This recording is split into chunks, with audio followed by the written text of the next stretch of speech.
Medina Medina প্রাণ Medina.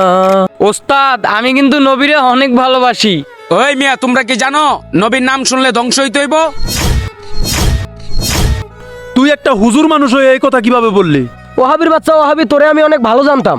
তুই নবীর দুশ্মন, তোরে আজকে মাইরেই ফেলাম। ও আল্লাহ গো, ফাঁসি চাই ফাঁসি চাই, নবীর দুশমনের ফাঁসি চাই। ফাঁসি চাই ফাঁসি। কত চাই। বড় সাহস নবীরে নিয়ে কটূক্তি করে। ওর তো কপাল ভালো, ওরে মাইরা ফেলাই নাই। হায় রে মানুষ, বুঝাইতে চাইলাম কি আর বুঝলো কি? নবীর দুশ্মন, ওরে জুতা মার। শান্তি পাইলাম না, ওরে সামনাসামনি মারা উচিত ছিল। ওর জিপ কাটটা দেওয়া উচিত ছিল। এই দেখ তো এটা কি লেখা?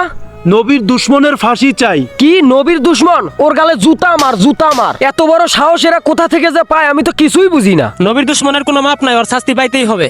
ওরে জুতার মালা দে, জুতার মালা। ওই মিয়া, নবী দুশ্মন কইতাছেন? হুজুর মানুষ নবী দুশ্মন হয় কেমনে? ঘটনা কি? আসলে ভাই কথাটা এমন ছিল, স্বয়ং জিবরাইল আলাইহিস সালাম বলেছেন নবীর নাম শুনে যে দুরূদ পড়ে না সে ধ্বংস হয়ে যাক। নবী বলেছেন আমিন। আসলে তো নবীর নাম শুনলে দরুদ পড়তে হয়। সত্যি তো আমরা না জেনে অনেক বড় ভুল করছি। ঠিকই তো বলছে, এটা তো আমার মাথায় ছিল না।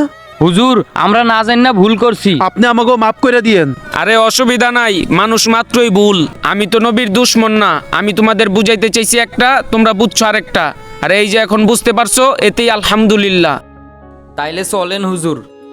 রাসূল সাল্লাল্লাহু আলাইহি ওয়াসাল্লাম বলেন, যে ব্যক্তি আমার উপর একবার দরুদ পাঠ করবে আল্লাহ তাআলা তার উপর 10 বার রহমত নাজিল করবেন, তার 10টি গুনাহ মিটিয়ে দেওয়া হবে এবং তার জন্য 10টি মর্যাদা উন্নীত করা হবে।